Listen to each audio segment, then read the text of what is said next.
Good morning. Rise in freedom. I'm Austin Petersen. You're watching and listening to the Wake Up America show on the For Liberty Network. Happy Election Day for all who celebrate. Welcome to a powerful Election Day edition of Wake Up America. As we head to the polls, I'm coming to you as a veteran of campaigns and causes.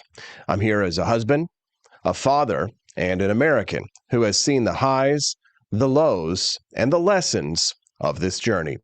Just the other day, I heard from a young leader who I've known for a number of years who was telling me that he had met this incredible man out on the campaign trail for Donald Trump.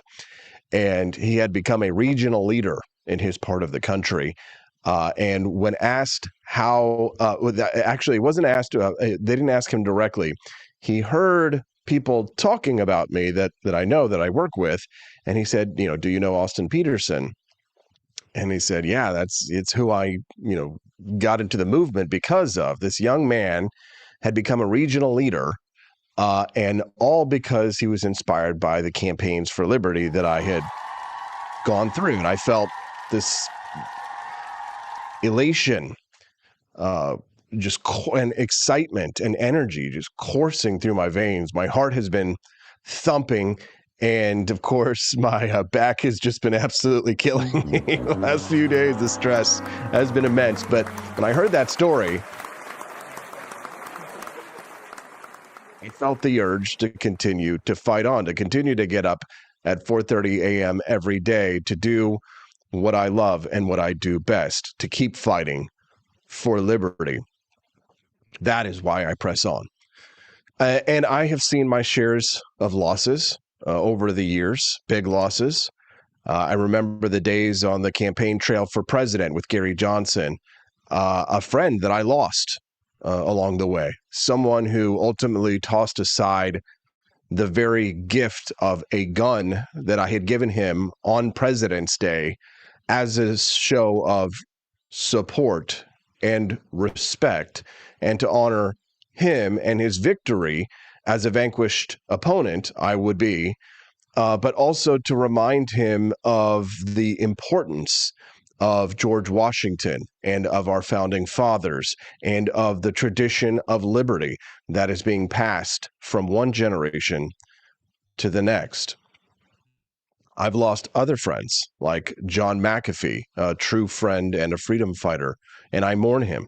But through it all, through every setback and every friend gained or lost, I've held on to one thing: the unwavering fight for freedom.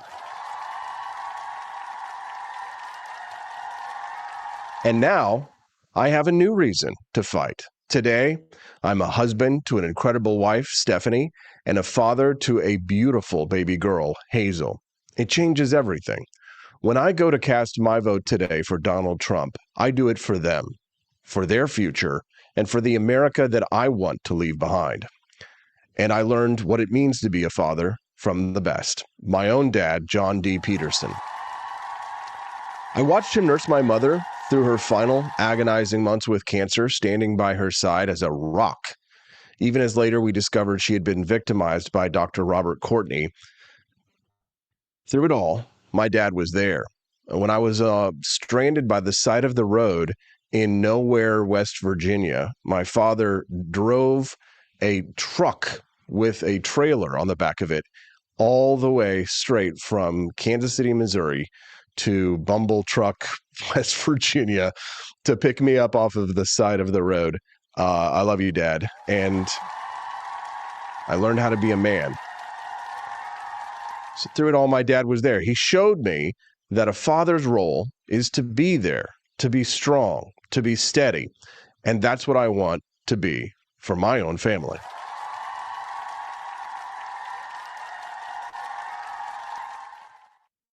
This election cycle, we've heard a lot about the role of men in society. What does it mean to be a father, a protector, a leader? Later today, Kamala Petersen will join me on the show, and we're going to dive into this topic, discussing what true fatherhood and what manhood mean in America. And to the men out there, I'm speaking directly to you. Stand up. Be strong. Lead your families. Cast your vote today for a future where we're free to be great, free to be strong, free to be fathers, and free to build the America that our families deserve. From now on, it's going to be America first, okay? America first. And we're not alone in this fight. All across the country, voices are coming together. People like Elon Musk, Tulsi Gabbard, RFK Jr., Vivek Ramaswamy, who stand for freedom and for independence. Imagine the impact of a Trump alliance with the freedom-loving Javier Milei. We're building something bigger than any one of us, and it's a movement that can change the course of history. So I ask you today, go out, cast your vote, make it count. This isn't just about one candidate or one election. This is about our legacy and our freedom. Let's honor every hard-fought lesson, every sacrifice, remember the friends that we lost, and remind the world that America is still the land of the free and the home of the brave.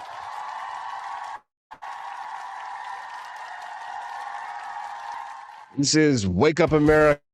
This is our rallying cry, and today we vote for the future of liberty. Stand with us, fight with us, and let's show the world what it means to be free. Yes. From now on, it's going to be America first, okay? America first. Here it is on Election Day, and one of the tightest races that we've ever seen. It will be a historic day, no matter what. Polls have opened, with voters making their choice between Harris and Trump after both candidates held their final campaign rallies. Here's what you need to know. The first votes of Election Day 2024 were cast in Dixville Notch, New Hampshire. Trump and Harris remained essentially tied the night before the election, according to the 538 average of national polls. Oprah Winfrey and Lady Gaga appeared at Harris's rally in Philadelphia. I've got the clips where the nominee told supporters, "We must finish strong." Trump promised a landslide victory that is too big to rig at his rally in Michigan. Go, yeah.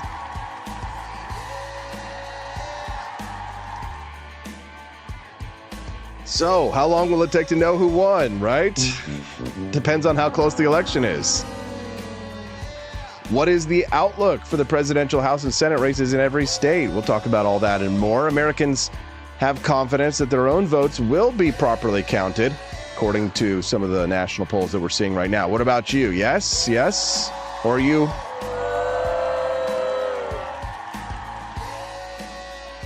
Isn't it fun being a part of the Wake Up America show community? We get together in the mornings, us morning people, have a sip of our delicious Founding Flavors coffee, think about freedom. Right? I've got a lot of exciting stuff for you today, but I do not have bonus content. I don't have time. We've got more important things to do. I hope that doesn't dissuade you from visiting forlibertyshop.com, buying a box of Founding Flavors to help support the next phase of the revolution. And I hope it doesn't dissuade you from making Rumble Rants or YouTube Super Chats. Help to support the show. Bless me with something. Can you bless me with something? Oh, God. Money-wise. Please. Can you suck it? What? What? We're going to have fun. So, yes, it's serious topics, but can you bless me with something? Money-wise. Pharaoh, let my people vote. I think that they've got something on Oprah Winfrey, don't you? We don't show up tomorrow. It is entirely possible that we will not have the opportunity to ever cast a ballot again. See?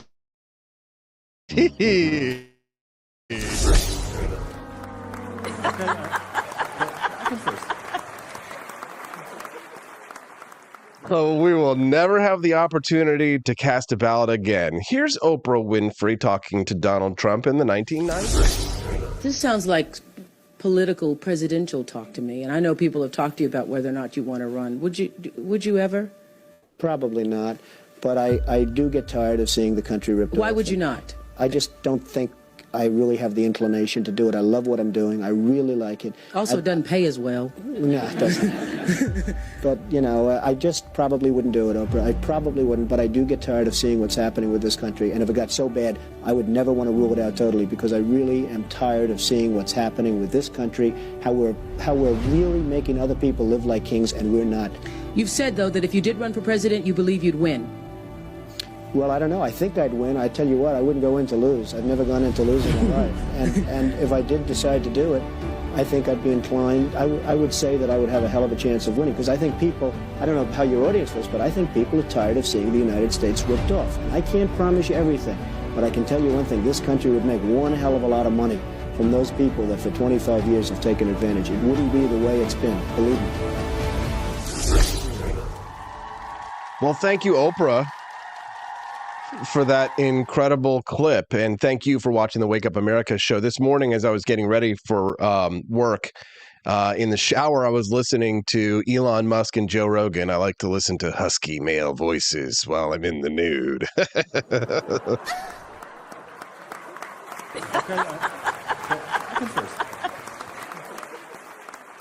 And I've got the clips. Please forgive me today for the clips won't be in a perfect sequential order for the topics of what I'd like to cover today. I only have the first hour of free, you and I together, to talk about the election. And then in the second hour of the show, I've got Kamala Petersen at 8 a.m. I think it's going to make her blush, as I usually do. And then we've got don't forget, we've got Cliff Maloney in Pennsylvania, the Keystone State, the key to it all. And trust me, he's a busy man. And he's going to be on Breitbart today, but immediately after my show, which means that I get Cliff Maloney first, baby. First. When you watch the Wake Up America show, you're watching people being interviewed that major news outlets wish that they had first, and yet they're here on the Wake Up America show. So click like, baby, and subscribe,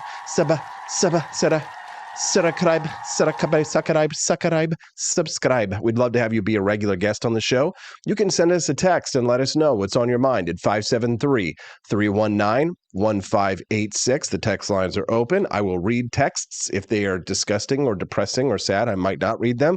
If they are happy and fun and cool, or interesting or have cool pictures, you can, then I might even put them up on screen or read them. You can send me a text at 573-319-1586. That's 573-319-1586. Elon Musk, speaking to Joe Rogan, posted the interview yesterday, and the news broke that that Joe Rogan had endorsed Donald Trump. Take a listen. If the Dems win this election, they will legalize enough illegals to turn the swing states, and everywhere will be like California. There will be no escape. That is so insane. This is the final. This is it. This is the last chance. Has anybody tried to push back? And I just want to go out and vote. Vote like your life depends on it. Vote like your future depends on it, because it does. This is the last chance, man. There we go, Elon. The last chance, man. Donald Trump learned of the Joe Rogan endorsement while he was live on stage. Take a listen. Oh, wow. I have some more big news, Megan. I'm just getting this right now.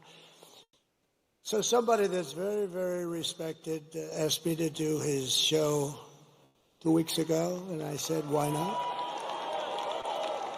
And to me, it's very big because he's the biggest there is, I guess, in that world by far. Somebody said the biggest beyond anybody in a long time. And his name is Joe Rogan, and he's never done this before. He's never done it before. I didn't know that. I thought he endorsed Bernie Sanders back in the day. And it just came over the wires that Joe Rogan just endorsed me. Is that right? Thank you, Joe. I'm fairly certain that everybody who watched Joe Rogan, though, was already going to... America is a nation that can be defined in a single word. I was going to put him... Just a few months ago, in a beautiful field in Pennsylvania, not far from where we are tonight, an assassin tried to stop our movement.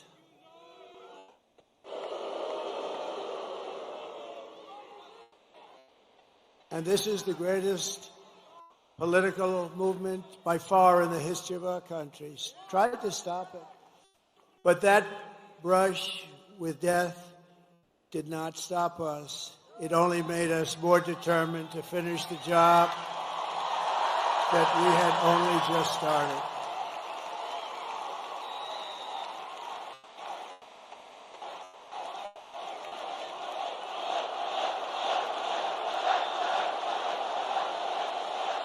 Thank you. Thank you. Thank you very much. This is a frisky group. Frisky, I don't know if frisky is the right word there, but they were feeling frisky over at the Kamala Harris rally on the final night, too. Are you ready to make your voices heard? Do we believe in freedom? Do we believe in opportunity? No. Do we believe in the promise of America? No, we hate America. Are we ready to fight for it? Okay, yes.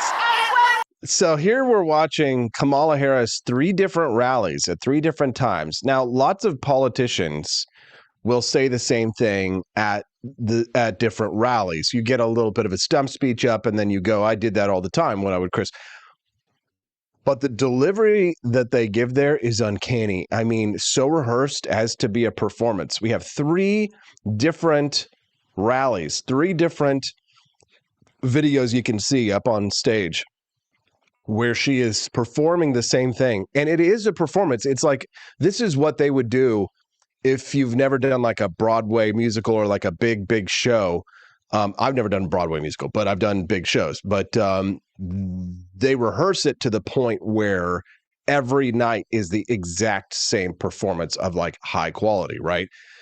Listen to it again and understand that this is performance. Are you ready to make your voices heard? Do we believe in freedom? Do we believe in opportunity? Do we believe in the promise of America? And are we ready to fight for it? And when we fight, we win. Are you?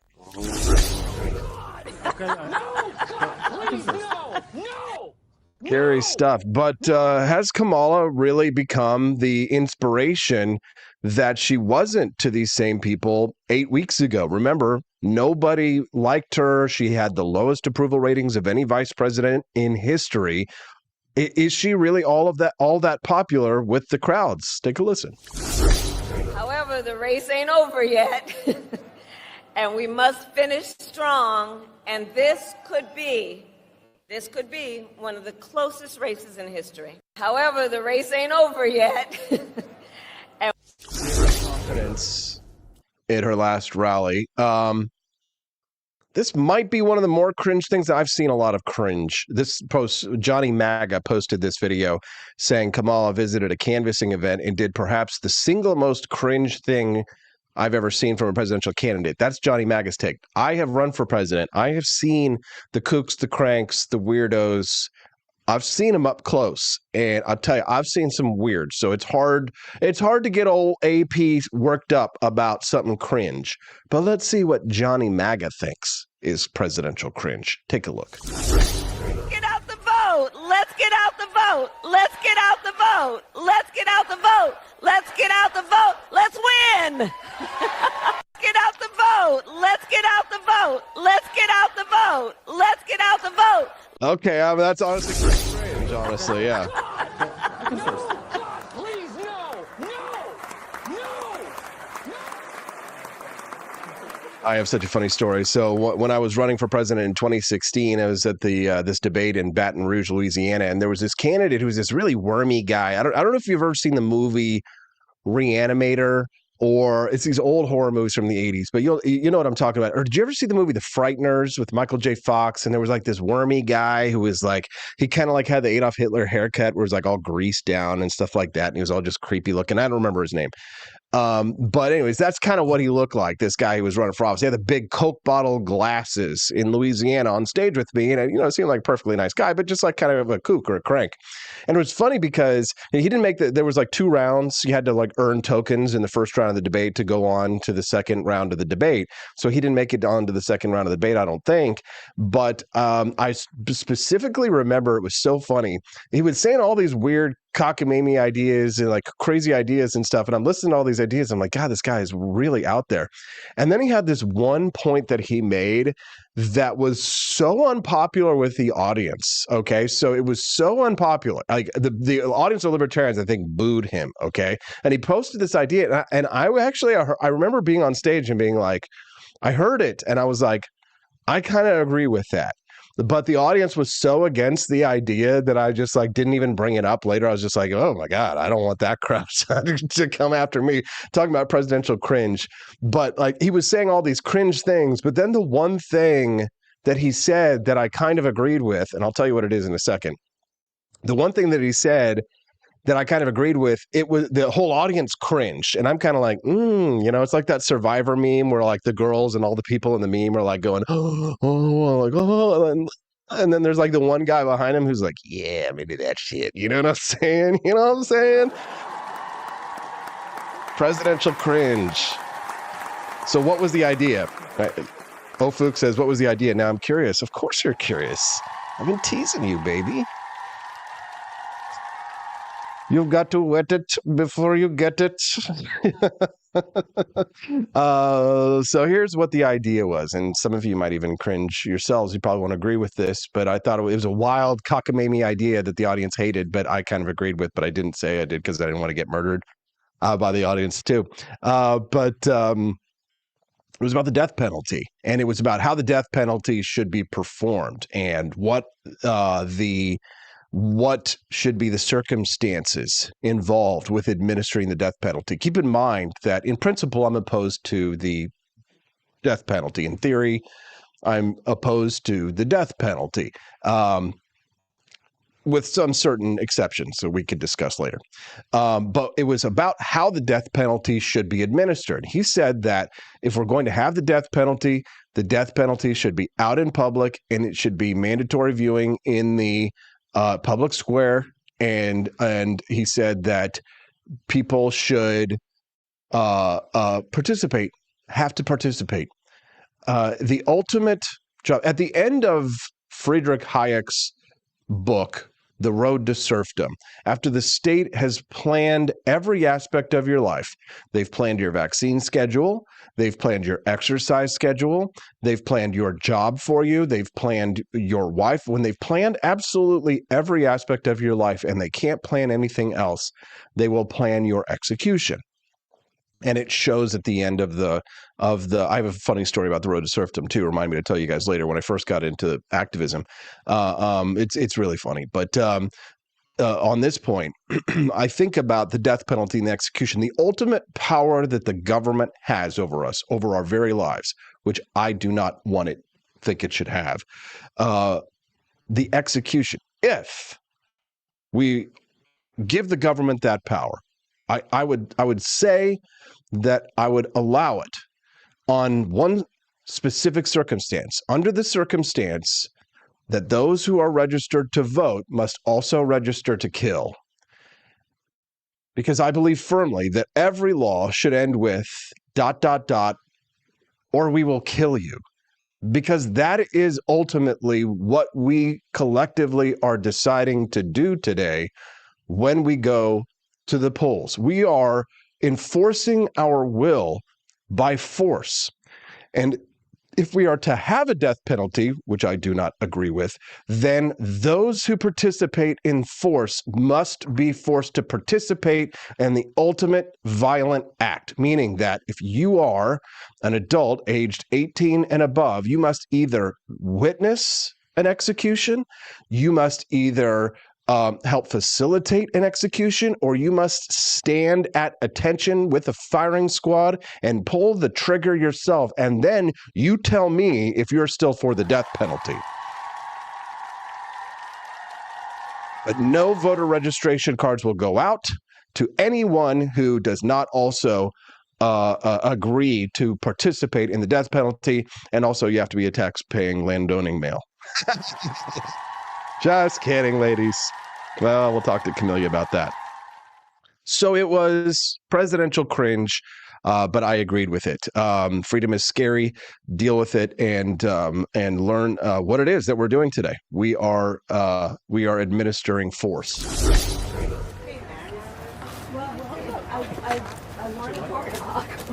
I want a door knock. Kamala's been doing that all day. She's been doing that for weeks and weeks and weeks. Here's Kamala. She's going to knock on a door. Okay, here we go. We're going to knock on a door. Cringe, cringe, cringe, cringe, cringe, cringe, cringe, cringe. Cringe, cringe, cringe, cringe, cringe, cringe, cringe, cringe. Whitey White 14. Yes, they should be on primetime TV. I agree.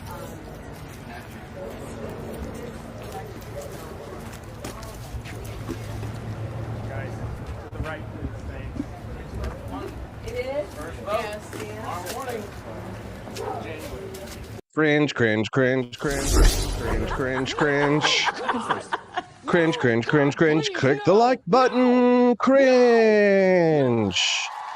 Da-da-da-da-da-da. Click the follow button. Cringe. I'm Austin Petersen. You're watching the Wake Up America show, and I'm glad and thankful to have you here. Do me a flav, and click the like button and the follow button as well. If today's your first time watching the Wake Up America show, I'd love to have you be a regular guest. Every Monday through Friday from 7 to 9 a.m. Central Time, the Wake Up America show streams live, and I'd love to earn your support by hanging out with us 5 days a week.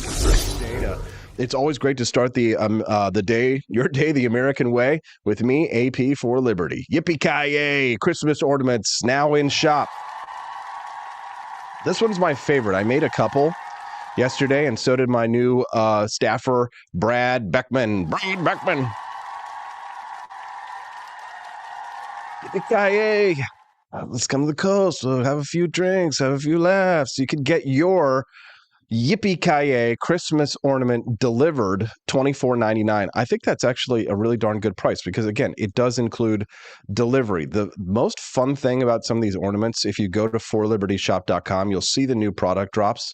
We've also got a Welcome to the Party Pal Office Christmas Party John McClane ornament. And again, that's delivered, $24.99 delivered. And look at the back. You can get a beautiful little Christmas tree on the back, or you can get a little holly.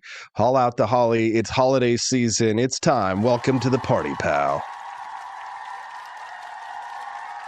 And you can get that exclusively at forlibertyshop.com, as well as your official Department of Government Efficiency Field Agent Mission Ready tee. It features the logo of the Department of Government Efficiency, unofficial logo, and says, "In Musk we trust." And on the back of the tee says, signifies your status as a field agent for Doge. There you go. Check it out. Mike check for libertyshop.com. Robert F. Kennedy Jr. thinks it's going to be, well, let's hear what he says. So I think we really, I know it's so hard to understand for Robert A. There was no chance for RFK. Just because of that voice. But we're so glad you're on our side. But he says there at the end of the applause, which is louder than his voice, he says he thinks it's going to be a landslide. Well, thank you, Robert. And Megyn Kelly took to the stage as well with Trump in Michigan. He got mocked by the left for saying he would be a protector of women. He will be a protector of women, and it's why I'm voting for him. He will close the border. He will keep the boys out of girls' sports and where they don't belong. And you know what else? One more thing. He will look out for our boys, too. Our forgotten boys and our forgotten men. Guys like you. We're going to talk about that with Kamala Petersen at 8 a.m. Guys like these guys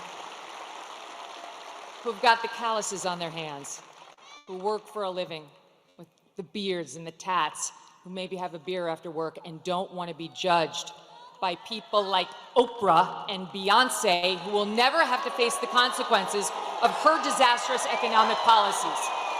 These guys will. He gets it.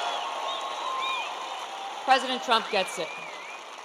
He will not look at our boys like they're second-class citizens.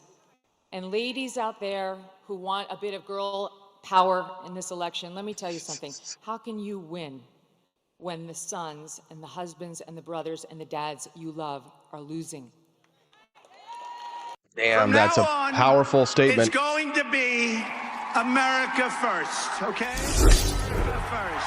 You'll love to see it. Text the show. Let us know what's on your mind at 573-319-1586. That's 573-319-1586. We'd be glad to hear from you this morning, and we'd be glad to have your like, your click like, your subscribe to the Wake Up America show. It's nice to see. Oh, Fook, LW78, Sign of Jonah, Kermode Bear, John Rail, Mighty Megatron, Liberty Tonight Show. They're going to be live tonight. That's a good time for me to do a quick plug for our election night special tonight, and Culturama as well. So basically, if you want to help support the For Liberty Network, you can do so by joining us tonight live from 7 p.m. to 11 p.m. Central Time. Rumble.com/Culturama. Daniela Pensack will be doing Culturama.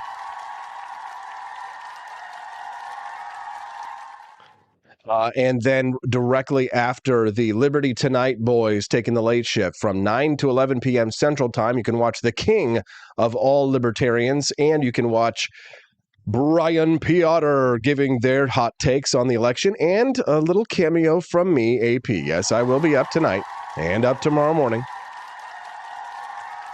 It's Hell Week, but I love it, and I'm glad to hang out with you guys. So please do join us this evening from 7 to 11 p.m. Central Time. If you want to find all of our content, then it's easy to find at forlibertynetwork.com. That's the number 4, libertynetwork.com, or you can find the associated Rumble pages of Culturama and Liberty Tonight. We'd be glad to have you join us tonight. Get a little taste of me tonight and a little taste of me tomorrow morning. What say you?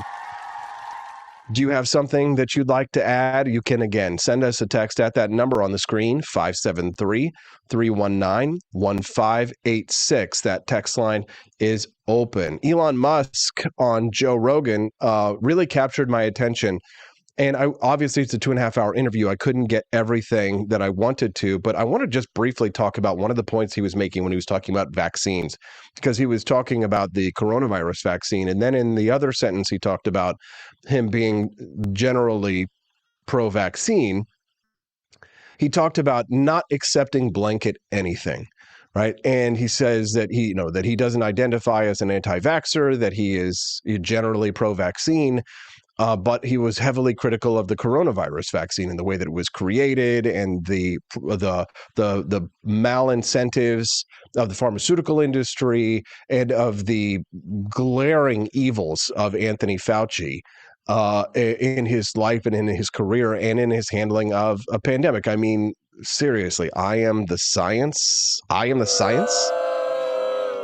But I liked that Elon said that you shouldn't accept blanket anything, that you can look at one situation and say, okay, well, this vaccine is obviously ineffective, doesn't do what Rachel Maddow said it did, which was that it would prevent you from getting COVID-19, and she never had to apologize, but that you can consider each situation individually, just like each vaccine individually, to determine the efficacy of it and the importance of it, which I think but if you really do truly apply that kind of a hermetically sealed approach to each issue or each policy, then the whole identity politics and the whole tribal structure and nature of our politics would collapse. And it should collapse. And it should. I read a fantastic piece in the New York Times of all places yesterday. Yeah, I'm serious. No, I'm not kidding. The death of woke. In a shift from 2020, identity politics loses its grip on the country. There are signs that society is moving away from the progressive left's often strict expectations about how to discuss culture and politics.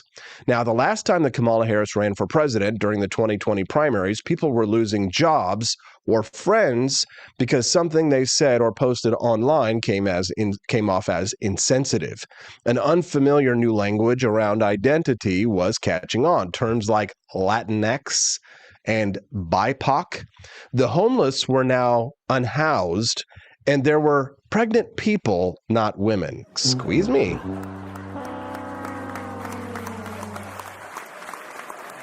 Back then, as the progressive movement tried to establish itself as a bulwark to the Trump White House, considerations of race, gender, and sexual orientation became urgent and unavoidable. And some progressives tried to enforce a strict set of cultural and political expectations almost everywhere, inside classrooms and boardrooms, movie studios and publishing houses, congressional offices, and political campaigns. Oprah came under attack when angry fans accused her of supporting cultural appropriation when she promoted a white author's novel about a Mexican family.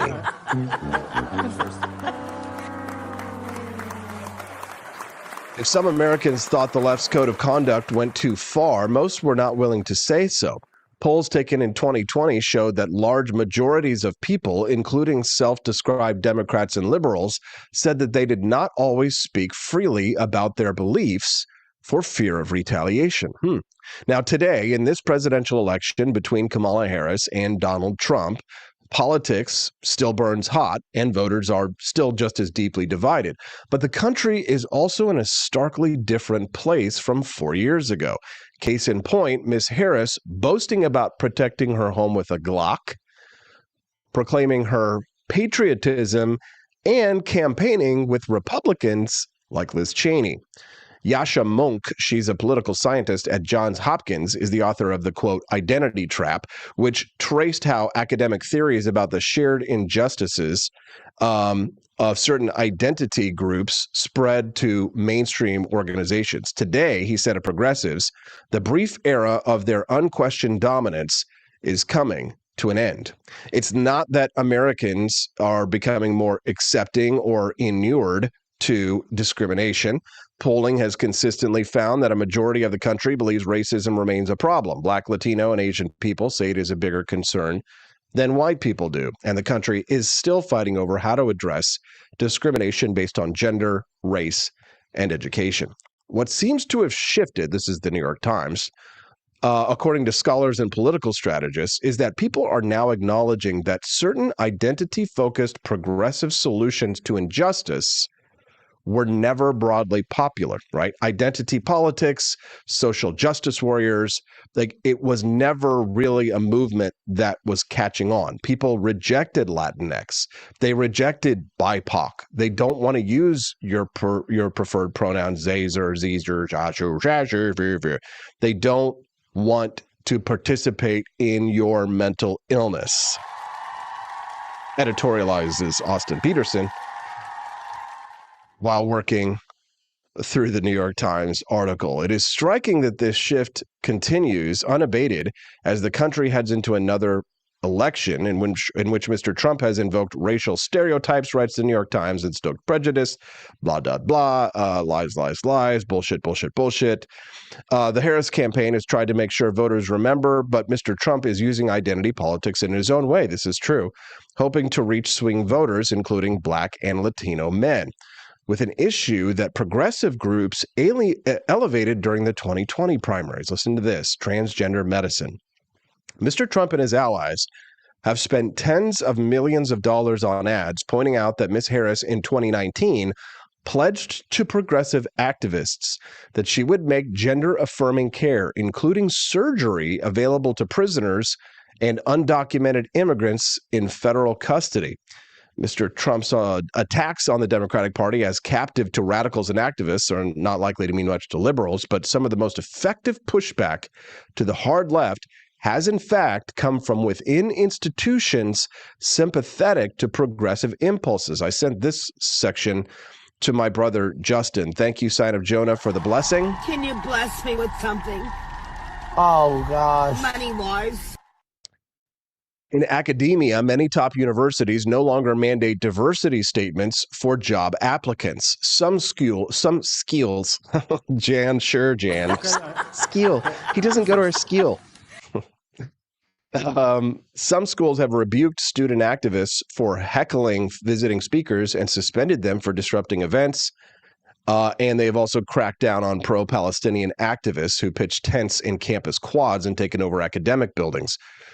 Diversity statements for job applicants was the top reason why my brother decided not to apply for certain jobs and not to go through with trying to get certain jobs in academia, because he knows that he cannot withstand the left liberal progressive test that they applied, and he didn't want to. And good for him, because he's got his own business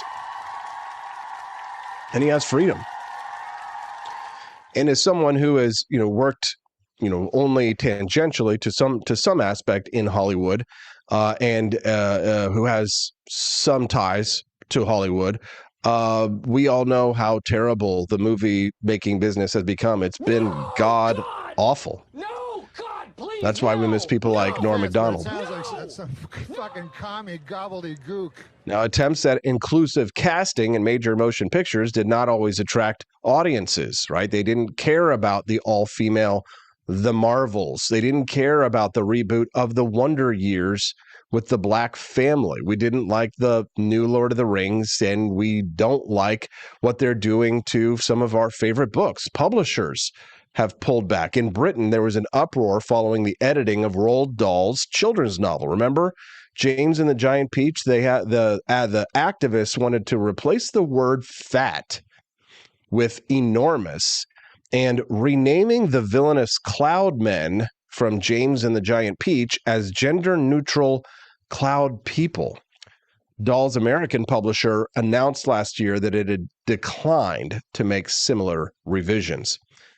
There are also the Latin votes, the Latinas and the Latinos, attempts to integrate the terminology into the vernacular have also not caught on. For instance, when the Pew Research Center asked Latinos in 2020 if they used the gender-neutral term Latinx, 3% said yes. When Pew asked the same question this year, it was 4%. So basically, no one is using that term still. That has not been a successful push. In the 2020 election, most Democrats running in the primaries tried to appeal to the progressive left that Senator Bernie Sanders had energized in 2016, a premise that Biden had actually knocked down by defeating him for the nomination. By the middle of the 2020 primary, Democrats were engaged in policy debates that no voters were asking for and that had no enduring constituency. The primary debates featured candidates declaring support for slashing law enforcement funding, repealing laws that made unauthorized border crossings illegal, and ending private health insurance. Since then, candidates who align themselves with progressive activists have fared poorly in many high-profile races, even in deep blue bastions. Remember what we did to Cori Bush? Remember the squad and the beautiful Jamal Bowman defeat?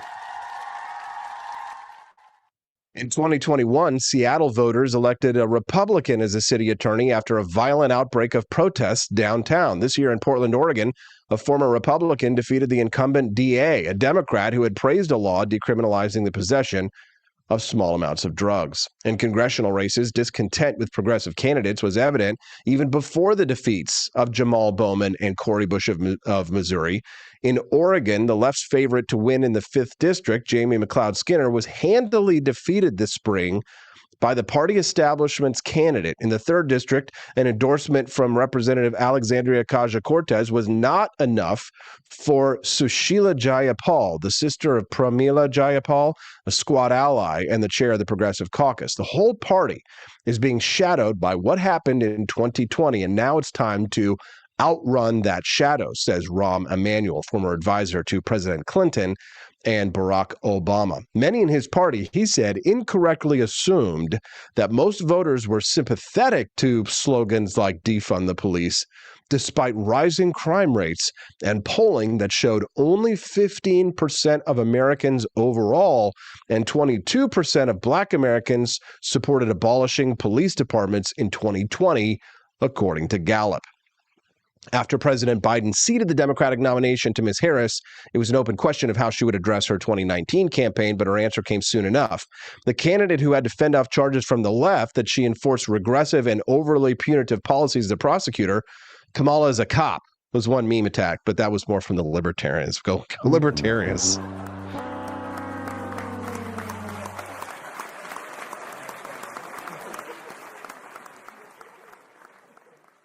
That's right. But now she's discussing protecting her home with a Glock, and she's reminding voters of all the drug dealers that she put in prison, right? Miss Harris's change in tone when it comes to gender identity, though, that is very telling. She's changed. Remember when she introduced herself at a CNN town hall saying, my pronouns are she, her, hers? Right. Well, today she actually changed the topic when she was asked whether she would honor her pledge to agree to guarantee that immigrants, prisoners, and anyone else under the government's care can access gender-affirming surgery. When she was asked that recently, she says, I think we should follow the law, right? And then she talked about things like insulin and stuff like that for prisoners. Now, Ms. Harris has not explicitly acknowledged any distance from the left's progressive flank, and people like Ocasio-Cortez have still been trying to rally progressive voters to support Harris. But that speaks to the danger that Democrats see in Mr. Trump's candidacy, and that's why they're fighting so hard, because Trump's victory today could be considered the death of woke. From now on, it's going to be America first, okay? America first. If you're enjoying the Wake Up America show, click that like button. We'd love to have you be a regular guest on the program. Do you think we're going to know who wins the election today? We'd love to hear your thoughts. Again, you can send me a text at that number you see at the bottom of the screen. That's 573-319-1586. Again, 573-319-1586. Thank God for Rumble. Thank God for Elon Musk and freedom of speech. If you don't have freedom of speech, you don't have democracy. Okay? Because if you don't have freedom of speech, people cannot make an informed vote. If they're just being fed propaganda, and there's no freedom of speech, democracy is an illusion. So freedom of speech is the bedrock of democracy. That's why freedom of speech is the First Amendment. Once you lose freedom of speech, you lose democracy. Game over. Amen.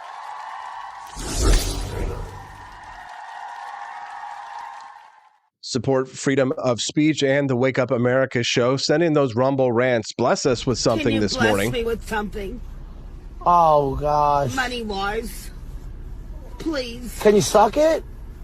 What? You can suck down a delicious cup of Founding Flavors coffee. That's what I'm talking about. Do not come. She's saying, do not come to the For Liberty shop. Donald Trump says, come to the For Liberty shop. Yeah. I'm drinking some delicious Madisonian Morning. This is one of my top favorite coffees from the shop. You can get it at forlibertyshop.com. Hold on. There we go. Let's see if I can get it to there we go. Looking good, looking sexy. James Madison looking stern. But the light roast is where you get all of the flavor, or get all of the caffeine. So if you're a drug addict, then get yourself a box of Founding Flavors coffee to kickstart your morning. It's a lively symphony of flavors with the boldness of dried fruit, citrus, and it's the citrus notes add a zesty twist. symbolizing the energetic debates that shaped a nation. Energize your day with Madisonian morning and awaken to the brilliance of a true Republican brew. It's delicious. It's the best coffee in the world, and you can get it exclusively at forlibertyshop.com. The boxes are beautiful too, with like pictures of the, Constitutional Convention and all that kind of stuff. You can get all the founding fathers at forlibertyshop.com. That's the number 4libertyshop.com. We'd love to have you do a little shopping. We're about to go to our break, but one last thing before we go. Even if Trump doesn't win, the Defense Department and NASA are going to need a new arrangement for all their rockets and for all the multi-billion-dollar contracts Elon Musk's companies have with the U.S. government. The U.S. government is going to have to either, unwind from all of those contracts, or Elon Musk's companies are going to have to unwind from him. This is an untenable reality in national security terms. Now that we know what we know about Elon Musk. So that's what Elon Musk was warning about, that if Donald Trump loses today, they will use the government to go after him. They will destroy him personally. Show me the man, and I will show you the crime. Let's talk to Kamala Petersen about men when we get back on the Wake Up America show on the 4 Liberty Network.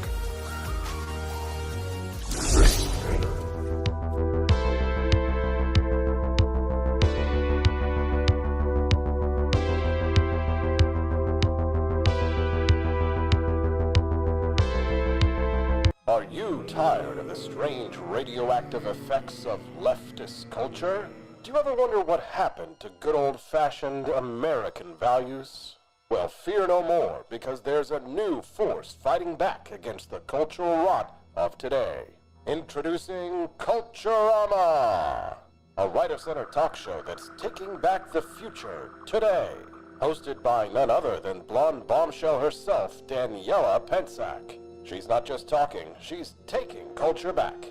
With sharp takes, brilliant guests, and a few surprises along the way. Tune in to the live video podcast twice a week, because the future doesn't have to be weird. It can be Culturama. If there wasn't going to be somebody who was a fiery champion of liberty, somebody who would get out there and who would be aggressive, and if they wouldn't do it with more fire or passion than I had, then I would go and I would fight this battle for us. I've fought for the principles that we all share. Parties tend to be secondary to me. We're here because we believe in the principles of liberty. I am not a perfect messenger, but I think I'm a damn good one. This is a replica of our first president's flintlock pistol. You have my full support, my respect, and my gun.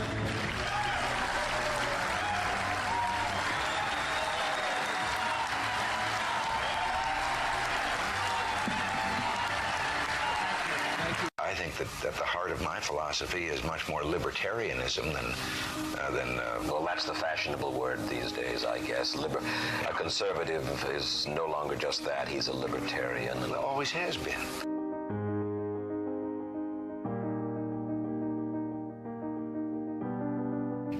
Yet any time you and I question the schemes of the do-gooders, we're denounced as being against their humanitarian goals. They say we're always against things, we're never for anything.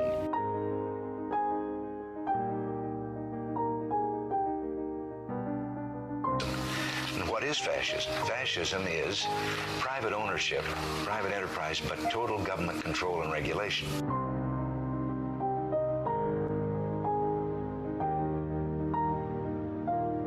Well, the trouble with our liberal friends is not that they're ignorant. It's just that they know so much that isn't so.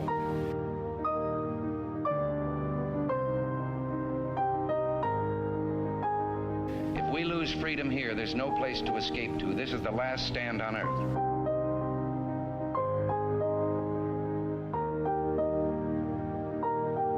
This is the issue of this election.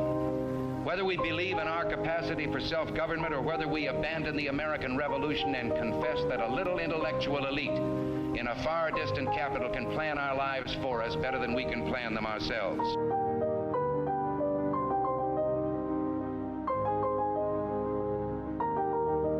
The conservative, so-called, is the one that says less government. Get off my back, get out of my pocket, and let me have more control of my own destiny.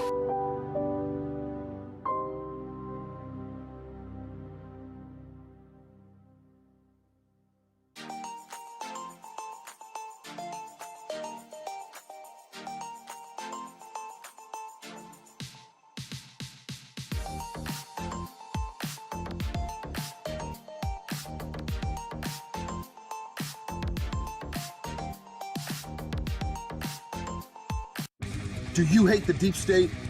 Do you reject the Antichrist in all his ways?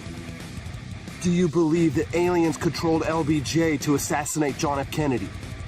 Did you know that the shot can put chemicals in you that will make you more sensitive to 5G? Do you love America? Do you want more freedom? Do you like smoking hot red-headed libertarians? Then the AP for Liberty shop is for you! Check out all the awesome new merch and have a happy new year! Fight the deep state, reject the Antichrist. Visit AP for Liberty shop and get your patriotic merchandise now, or the deep state wins.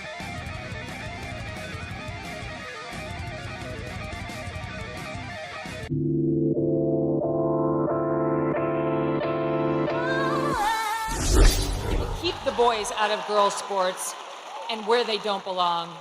And you know what else? One more thing. He will look out for our boys, too. Our forgotten boys and our forgotten men. Guys like you. Guys like these guys who've got the calluses on their hands, who work for a living with the beards and the tats, who maybe have a beer after work and don't want to be judged by people like Oprah and Beyonce, who will never have to face the consequences of her disastrous economic policies. These guys will. He gets it. President Trump gets it. He will not look at our boys like they're second-class citizens. And ladies out there who want a bit of girl power in this election, let me tell you something. How can you win when the sons and the husbands and the brothers and the dads you love are losing? Good morning. Rise in freedom. I'm Austin Petersen. You're watching and listening to the Wake Up America show on the For Liberty Network. Click that like button. Follow the channel if today's your first time watching the show. Happy Election Day for all those who celebrate. It is the biggest election of my lifetime. I don't think it could get any more epic or the stakes could be any higher. What about you? Tell us your story. Was it easy to vote where you were at? Were there long lines, or were you like me, rural town and maybe probably going to take 5 minutes? I don't know. We'll see. When I get out of the show today, I'm going to go to the polls and vote. Let's see if my next guest has already voted. In Missouri, Kamala Petersen joining us live. How you doing, CJ? Good morning. You know me, I'm not one to toe any line, right? But today, and I normally rebel against wearing the tribe colors, but today I'm wearing the red. We're all red today. Mm-hmm. Good for you, Kamala. And of course, chicken butt red lipstick as well. We're about to turn your cheeks as red as your lips. So let's get started. You and we met when I was running for the U.S. Senate in 2018 here in Missouri as a Republican. And our relationship began because you chased me down and hounded me for a lack of principle for supporting the man that you're voting for today. That's true. It is true. 100%. Yeah, now that will make Explain yourself, woman. Yes, I mean, and I've always been very transparent about this, but I tell people that Donald Trump and I have had a complicated relationship, and even during his first administration, there were days that, I thought he was great, and other days that I wanted to kick him to the curb because could you just please shut up already? But no, I hated that primary in 2016. And I hated and I still do, that has not changed. I hated that the evangelical right, bent over backwards and really compromised all their purported principles to make excuses for somebody who was clearly not supportive of their lifestyle and their principles. And it doesn't matter what they say. if you can say one thing for Donald Trump, like he has pretty much been consistent the whole time. I know people have like, they prayed about him, they make all of these pictures with Jesus over him and all these kind of things. You know, and they had all these evangelicals in it that were his like counsel or whatever, you know.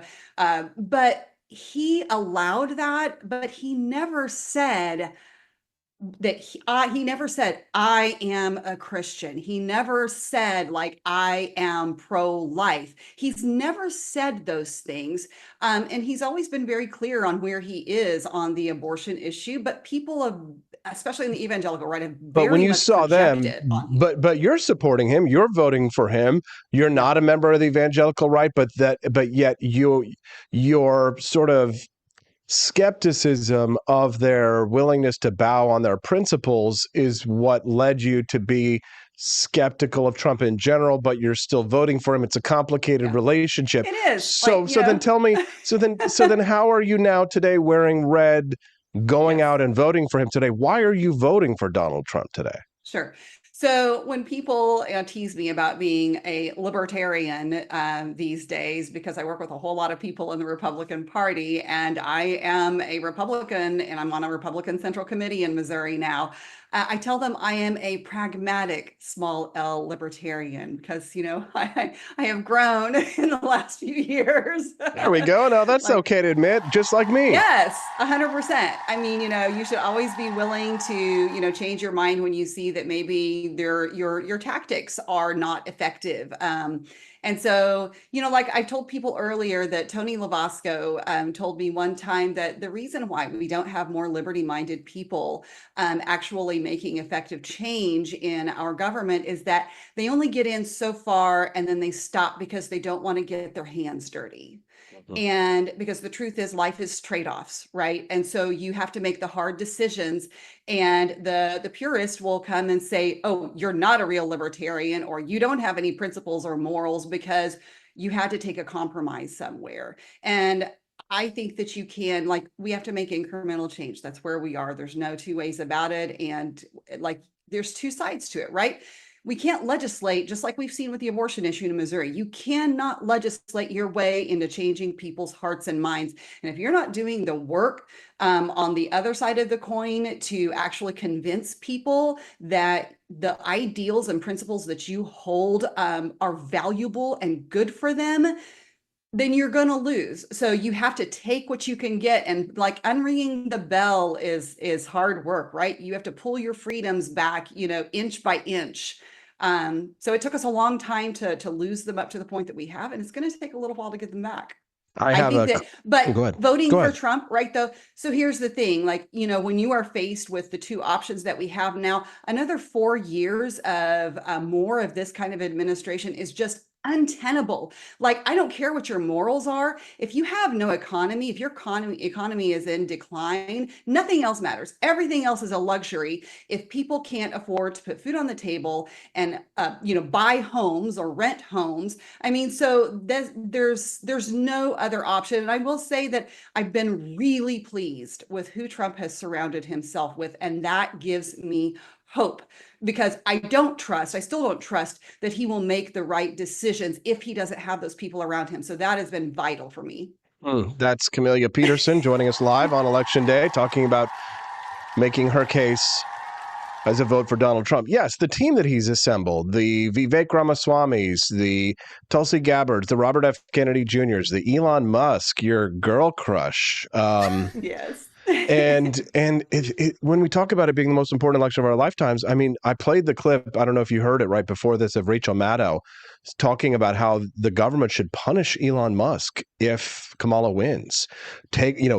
Disentangle SpaceX. I mean, he literally saved astronauts' lives with SpaceX. Yeah, right. And she doesn't give a shit because he used his freedom of speech, which we live in a country where we're supposed to be allowed to support a candidate or a cause that we want and not be punished by our government officially for it. I mean, these people, they are monsters. We have to defeat them today. I hate that. Like, I will fight you. Like, that is like, it's so insane. And let's not forget too, that when it comes to people that Trump has pulled into his circle, people that he supported, when Javier Milei was elected, He was basically the only person on the national stage running for president on either side who immediately congratulated him and made a big deal about it. That was big for me too. Ideological fellow travelers. We don't have to agree with Donald Trump on everything to suggest that he's the best candidate for president, and that he really is in many ways kind of like a wrecking ball, Camellia. He's like he's like a giant medicine ball, iron medicine, destroying, crushing everything in his path. But it's sort of like, I would, maybe a better metaphor is to think of it like a forest with heavy underbrush and growth that is choking out, vines that are choking out all of the trees, and the canopy is starting to grow thin until finally a fire comes through and burns away all of the underbrush, and then the forest can regrow healthy again. That is sort of what Trump is. He's the fire. I mean, like, if you don't maintain your forest, right? And like, I think that is a major failing of the right, is that they did not maintain their forests, like their proper, I mean, their side of things, and they let it grow wild, and it just is, at some point, you're going to start losing to the other side, and it takes drastic measures. The thing that concerns me, and I'm sure you would agree, Camellia, is that we're at a turning point now with the Republican Party, and we don't know what will happen with Trump or his people, or what their grip on the Republican Party will be if they lose. We do know what it will be if they win. But the question of where the Republican Party goes in the future really is up to us, the people who make up the party, and what we push. And my concern is that Republicans will have learned the wrong lessons. And the reason why I'm concerned about that is because the criticisms of Ronald Reagan that I have heard throughout my life and my career, as someone who grew up as an 80s baby, and appreciated what he did for our country to an extent, the criticisms that I was always familiar with of Ronald Reagan would come from the libertarians and people like Ron Paul, who did not support him in his second term for many reasons, various reasons. And those criticisms were always things like Ronald Reagan passed the bill that prevented us from purchasing brand new machine guns, and thereby prevented us from, created this weird RA market.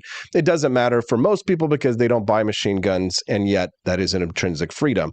But there were other things that he did, the disastrous war on drugs, and the things that he did that I didn't agree with came from a libertarian perspective, that he should have been for more freedom, he should have been for less government. But my concern is that it seems as if many on the right, and the way that they want to take the direction of this party, is to be anti-Reagan from the perspective of he was too libertarian. He believed in too much liberty. The problem with the Republican Party is that the libertarians, people like you and me, have had power in the Republican Party for too long.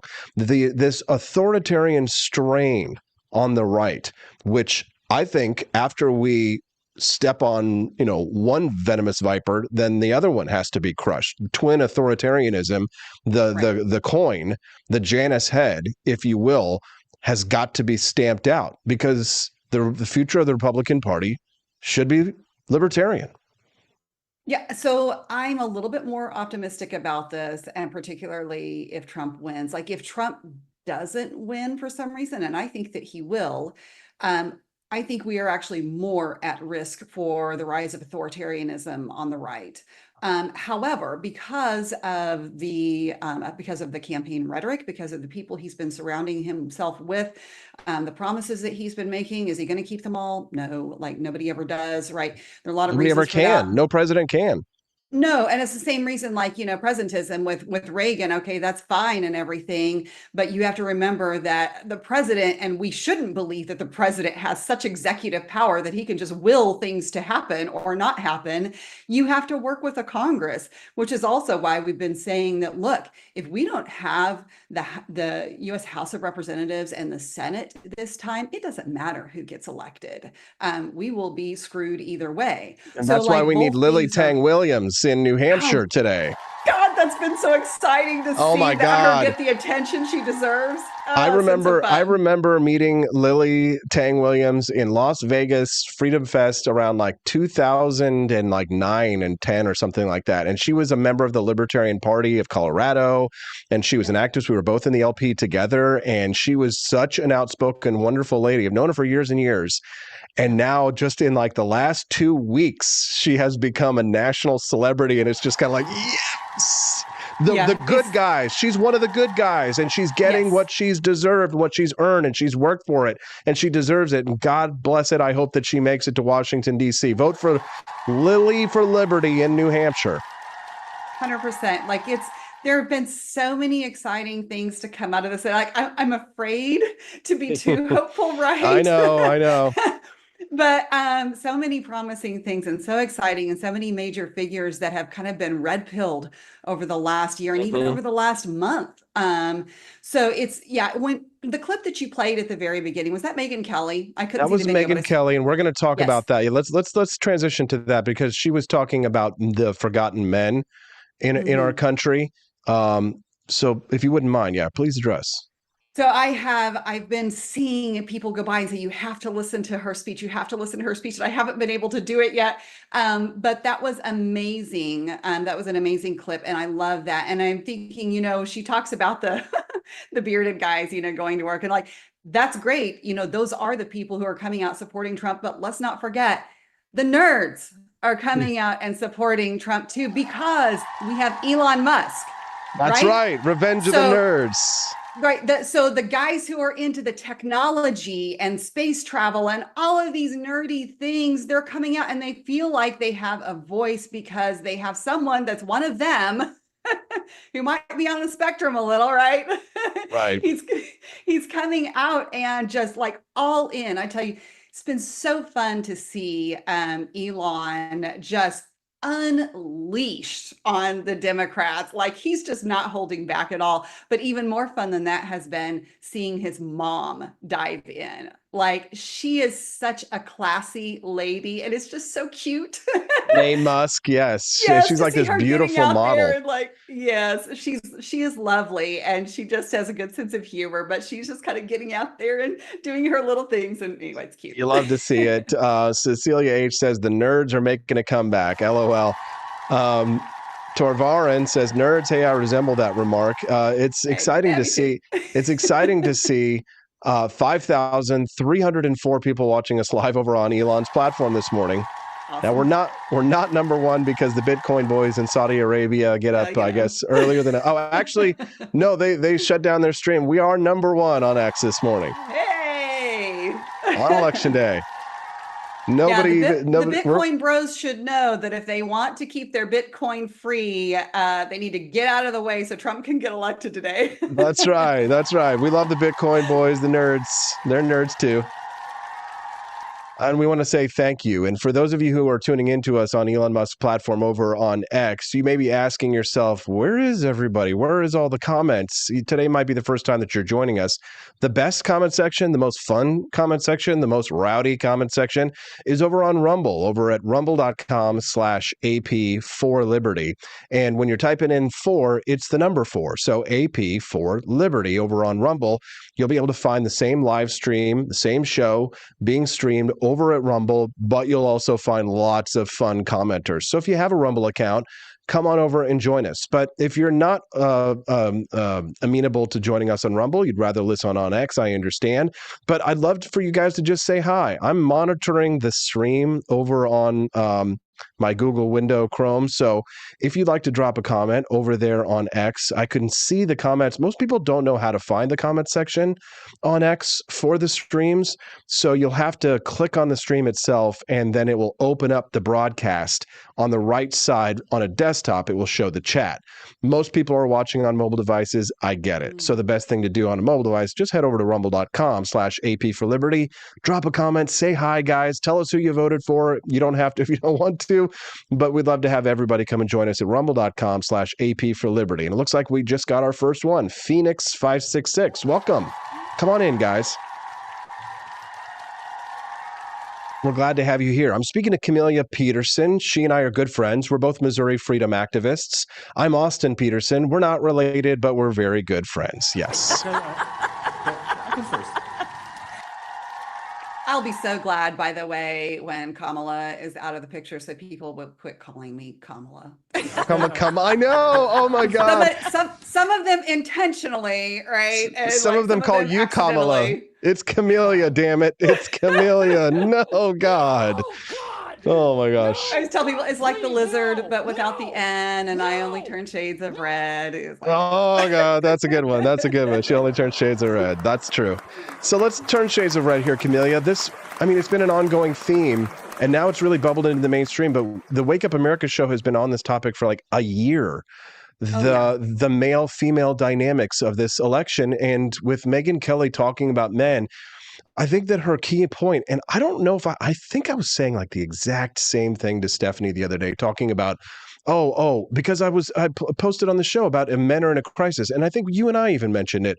If men are in a crisis in this country, there's no situation or scenario that exists where women are just fine, girl bossing, all the way. The men are, if the men are in a crisis here in the United States, the disenfranchisement that's been going on, the lack of feeling in institutions. It's like when I see libertarians who are out there blackpilling, telling people not to vote, I'm like, you're giving in to what the left wants us to do. You're telling people, you're disenfranchising the people who are the most willing to vote for liberty, right? It's the men, isn't it, Kamala? Yes, and I just saw one of the younger red pill guys on Twitter X last night talking about how the young men are not going to vote, and it basically doesn't do any good. I'm like, and I know he's a Trump supporter. I'm like, what is wrong with you? Like that, you're not helping men by confirming their bias towards saying everything is terrible. I'm just going to give up and quit. Like, what the hell? Don't do that. Yeah. I mean, we need to give them a sense of hope, and that you do the right thing, and you don't do it because of women. You do it in spite of women, if whatever. But like, there is no way forward if you don't get out there and fight for yourself. Just as frustrating. Women on the left have become tyrannical. There was always this saying, I remember growing up in the 80s and 90s, and people would tacitly believe it, like they believe a lot of other things, like women are smarter than men, right? They just believe it, right? But there was this idea that, if women were in charge, there would be no wars. Kidding me. Women, but the violence that women will commit will come through a third party. It will come through the state. Women hire proxies to do their violence for them, do they not?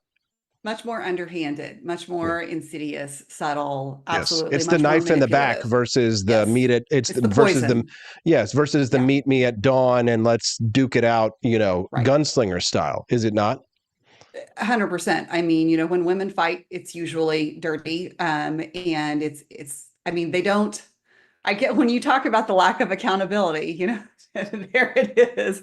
I think that women, and by the way, for your audience, if you have not read H.L. Mencken's In Defense of Women, you should. It's an easy read, short book. But it was, it's really eye-opening in terms of the stereotypes that we think of for gender and men and women. And he's a little hard on both sexes, but talks about some realities. And the reality is that women are much more calculating. And women are seen as, softer and more sympathetic and, more sentimental. And it's not the case. Men are actually very often much more sentimental than women are. And so, yes, to say that there would be no more wars if women were in charge, maybe wars would probably just not look the same. They would still be there. Yes, they would.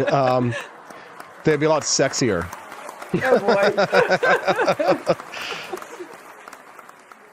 Kamala, we're glad to have you here. We have you for a few more minutes before we get Cliff Maloney to join us live on the show from Pennsylvania, the PA Chase. That's been so cool to see. And, I knocked some doors in Pennsylvania in the last, month or so.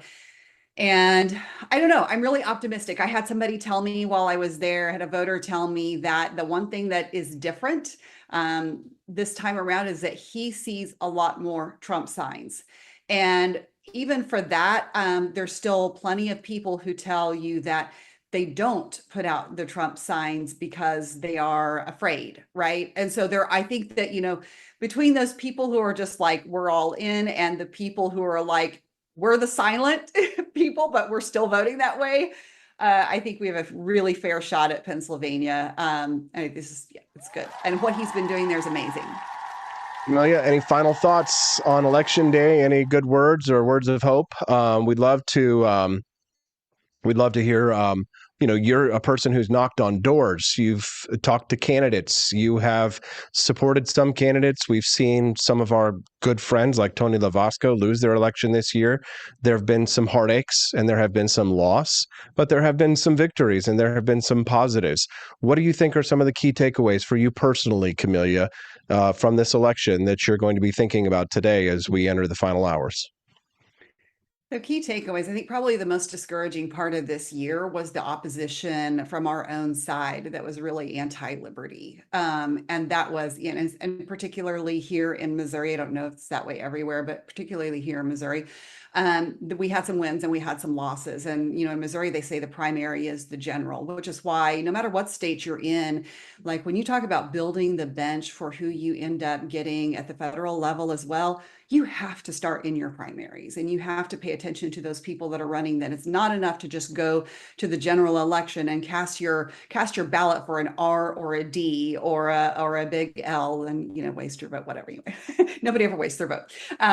But, it has been encouraging to me, I guess, the most exciting thing about this general election has been the coalition that has come together, that has been libertarian. Like when you think of RFK Jr. and Tulsi Gabbard and Vivek Ramaswamy and like the ideas that have been articulated so well on the national and international stage, when you think about Javier Milei too, like it just feels like this is actually the libertarian moment. Let's not screw it up, okay? So don't get comfortable. I don't care if you're in a super red state.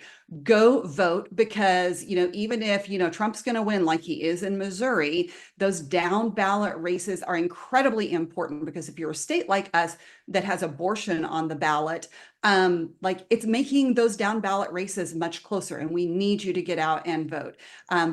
So good luck to everybody today. We will, we'll make it. We'll prevail. We will survive and there thrive. We go. And thrive. Thank you, Camelia. We appreciate you very much. You've done a wonderful job this year. You deserve some well-deserved days off and some rest very soon. So take it, okay? Have a great day, everyone. Have a good one. Hi, guys. Ricky G here, wellness and beauty influencer. As a celebrity, I know all about stuff, like science and politics. So trust me when I tell you who you should vote for. If you don't vote the right way, that's like a hate crime. It makes me sad and angry, and I'll leave the country. And you don't want that. All right. Don't leave the country, Ricky Gervais, no matter what you do. We appreciate you. Coming up next, a celebrity we know on our show before he goes on Breitbart. That's Cliff Maloney live from Pennsylvania on the Wake Up America show on the 4 Liberty Network. Don't go away. We started. I approve this message. Believe me, Austin Petersen is the best. He's got the greatest Wake Up America show I've ever seen. Whenever I tune in the mornings and watch the live stream, let me tell you, he has got the absolute best content. I love his guests. It's just a total blast to watch, and I highly endorse and recommend the Wake Up America show. It's terrific, believe me. Is the outdoor of your home about as exciting as a library? Then spice it up and unbore your space with our custom metal signs. Crafted with love and a bit of libertarian magic, you can customize your own metal sign at ap4libertyshop.com. So head to ap4libertyshop.com, customize your own metal sign today.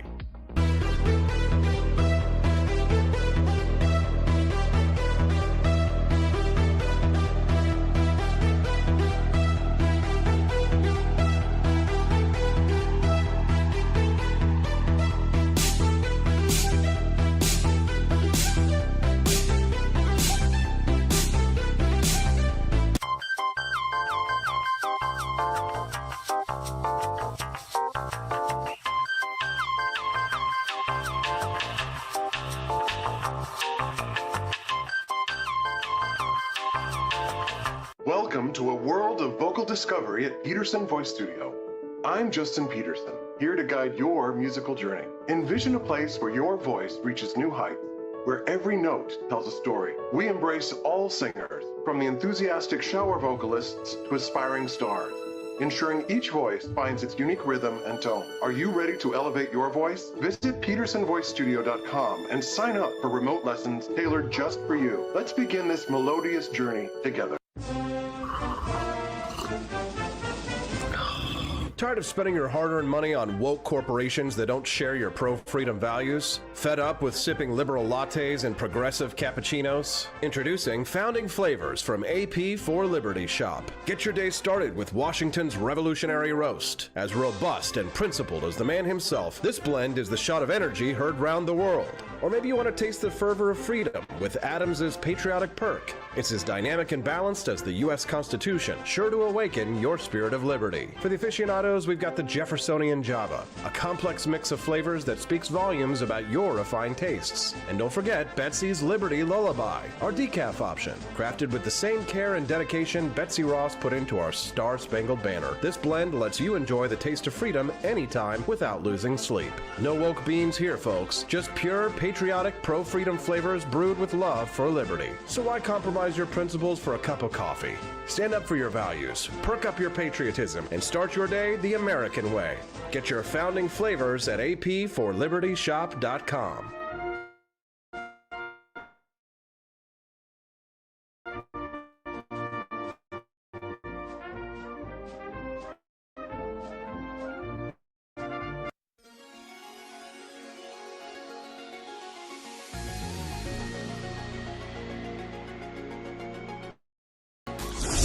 What will we do with this moment? How will we be remembered? Look at the opportunities before us. This election really isn't about the left versus the right. Our country is if we choose to love our kids more than we hate each other.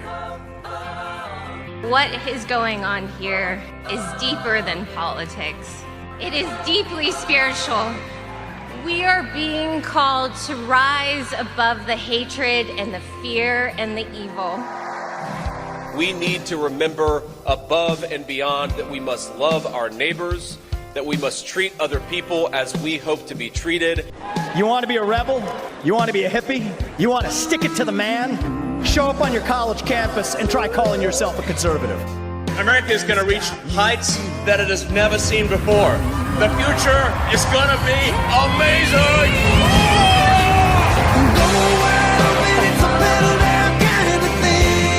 Don't you want healthy children? Don't you want a president that's going to make America healthy again? The sweet emotion raining all over me. I come to you today as a former Democrat. I will be a first-time Trump voter tonight.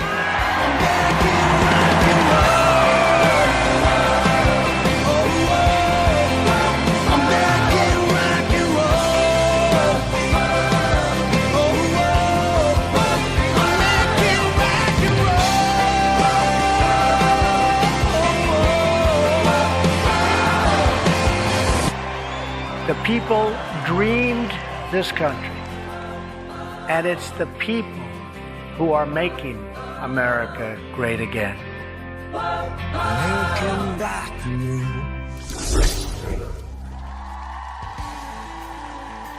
Good morning. Rise in freedom. I'm Austin Petersen. You're watching and listening to the Wake Up America show on the For Liberty Network. We'd be glad to have you be a regular guest on this show every Monday through Friday from 7 to 9 p.m. Central Time. We'd love to have you be a regular guest on the show 5 days a week. Join the Freedom Crew at rumble.com/AP4Liberty. We are just about blowing up. Number one over on X this morning with 5,800 people joining us live over there. What's up, my fellow Musketeerians? U.S. election 2024, Donald Trump versus Kamala Harris. The voting has begun. If today's your first time watching the show, make sure you click that like button and then follow this account so that you can come back and join us. I've just got a feeling that of the 5,800 people who are watching us over on X.com, that you probably have no idea who I am. I'm Austin Petersen. People call me AP for Liberty, and that's my account. So make sure you follow me here before you leave today and come back and join us tomorrow. It'll be the same time. I'll be doing election results tomorrow morning, but also tonight from 7 to 9 p.m. Central Time. So if you like this content and you'd like to see more of it, I'd love to have you be a regular guest. My friends, I love you, and I'm glad to see people like Camellia Petersen, Blue Trike, Captain Tight Pants, Quest Fanning, Frank and Beans, Amy J. Eves, Blue Trike, and so many others who have been friends of the show. Ron Paul was right after all. We're still waiting for Cliff Maloney this morning. We're hoping he's going to show up from Pennsylvania, but it's a big morning. It's a big day. If he doesn't arrive in time, then I completely understand. He's got an interview on Breitbart as well a little bit later. I know that he has to try and make that one as well. So hopefully we'd like to be able to get Cliff Maloney on the show. But thankfully, I have a million billion clips so we can talk about the issues that I think are important in this election. Joe Rogan endorsing Donald Trump yesterday. That was big news. But speaking of Twitter/X, I loved this portion of the interview that Joe Rogan did with Elon yesterday where they were talking about why Elon decided to buy Twitter in the first place. Take a listen. No, I think we're very much walking the road in destiny. I mean, the reason I did the Twitter acquisition was it's like, man, if I don't do this, I think we're screwed, is the issue. Well, if you didn't do it, no one else was going to do it because it wasn't a financial winner. It was kind of a crazy move. It's a crazy move. I mean, the thing was way overpriced, like long term, I think we can ultimately make it a win for investors. But boy, this is a hard way to make a living. Well, there's also a concerted effort to suppress it. There's a concerted effort with the advertisers. Well, we had and still have a massive advertiser boycott that was organized by a bunch of left-wing NGOs. If you didn't do it, no one would have. And here's the hilarious narrative that I keep hearing from idiots. Elon's a bad businessman. Twitter is worth, 400% less than when he bought it. No, it wasn't worth that in the first place. It wasn't worth that in the first place. It wasn't worth $44 billion, you fucking morons. Yes. Wrong. Also, you're not taking... And also, the left is working actively to suppress it. You have psychopaths like this who want to destroy those that they disagree with using the government. This is some Hitlerian kind of speech stuff from Rachel Maddow. Even if Trump doesn't win, the Defense Department and NASA are going to need a new arrangement for all their rockets and for all the multi-billion-dollar contracts Elon Musk's companies have with the U.S. government.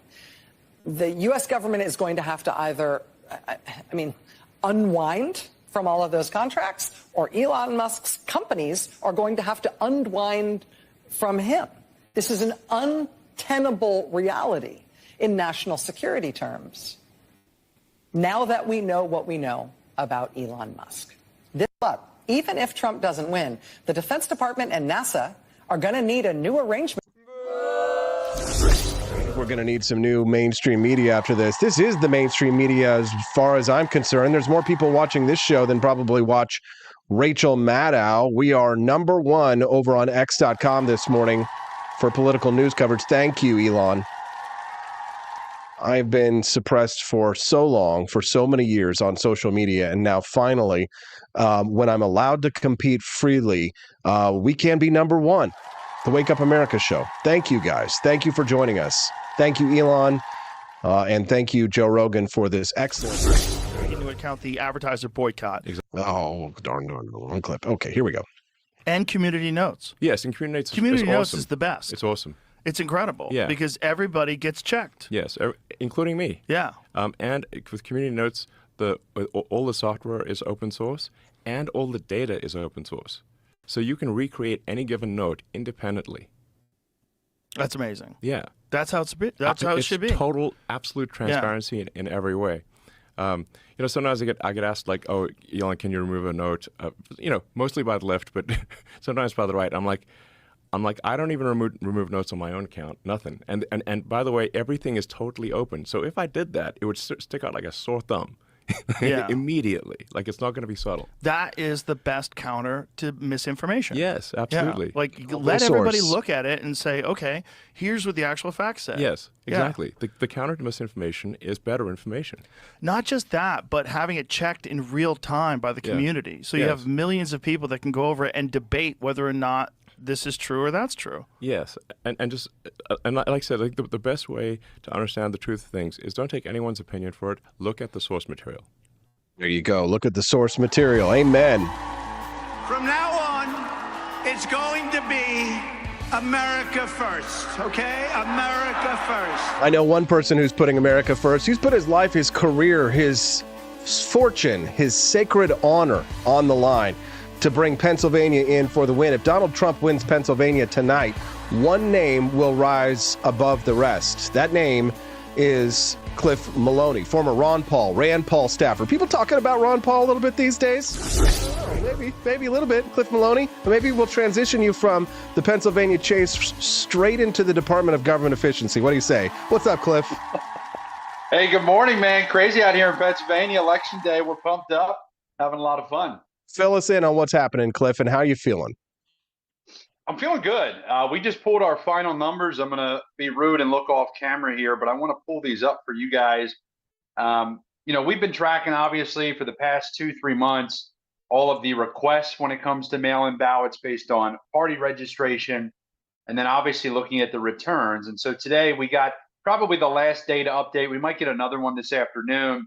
But Austin, I said this on your show 6 months ago, right? Trump and these other Republicans have averaged 20% of the mail-in vote portion. And I announced it on your show that if we can get to 33% of all the mail-ins when you compare Trump to Harris, I think he's going to have a resounding victory. Well, today we pulled the numbers, and right now we have 1,037,000 for Democrats, and the GOP is at 618,000. Now, why that's important? Yes, we're down 400,000. But at the end of the day, we are only down 33 returns compared to 4 years ago, and they are down 618,000. And so they've got to turn out people on election day like crazy. And, I'm excited to see what we can do today, but we've got to blow out our turnout here.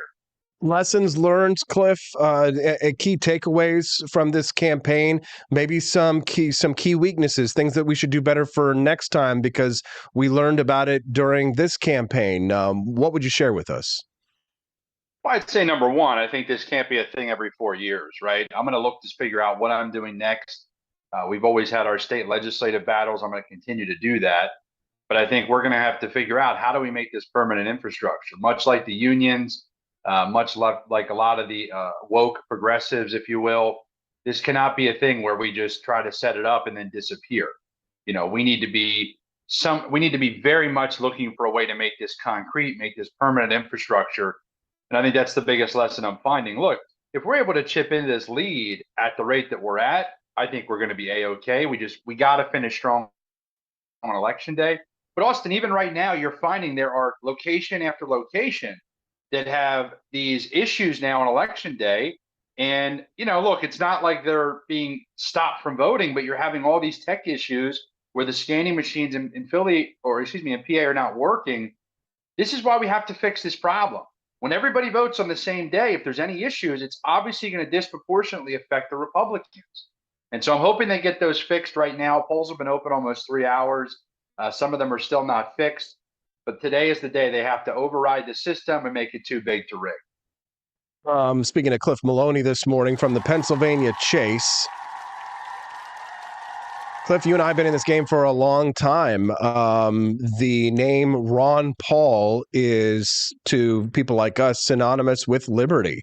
Without Ron Paul, there's no Cliff Maloney. Without Ron Paul, there's no Austin Petersen. There's no Rand Paul. There's no Lily for Liberty, maybe, right? There's so many people who owe their careers and their inspiration to a man who was never able to pass a bill through Congress because he was far too principled for Washington, D.C. while he was there. but has some strange opportunity to come back at 89 years old and to clean house with real power at the Department of Government Efficiency. Something like this only happens because people like you have worked for this for years. If we win Pennsylvania, that possibility instantly becomes unlocked tonight. Are you excited for that, Cliff? Yeah, I mean, look, if you would have told me a year ago we'd have Ron Paul, Elon Musk, Tulsi Gabbard, RFK Jr., Vivek Ramaswamy, all being the people that Donald Trump is listening to, I mean, I'd say Christmas came early. If we pull off this win today, which I'm confident we will, I think you're going to see the first potential in our lifetime for significant government cuts, significant restructuring, actually understanding the money supply. I just think you're opening a door. Now, look, I'm not saying we're going to get it right, but having the opportunity, and this is why I tell libertarians, independents, anybody that's typically a third party voter, this is not the time to sit on the sidelines. This is the coalition of free thinkers. This is the coalition of people that want to push back on the establishment. And so I look at this as something, this is why you and me get excited about it, because there's real opportunity. So we'll see what comes of it. I think this is the best opportunity we have at actually reforming our government and bringing it back to some common sense solutions. And the swamp right now, they're scared shitless. I mean, they are furious at the possibility that their gravy train may be ending.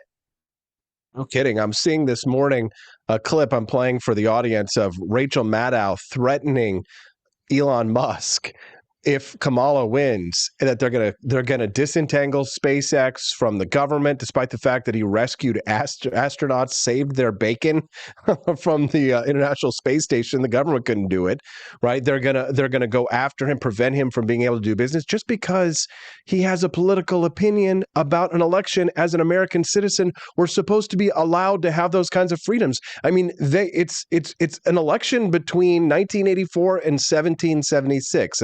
Does that seem hyperbolic to you, or is that on the money?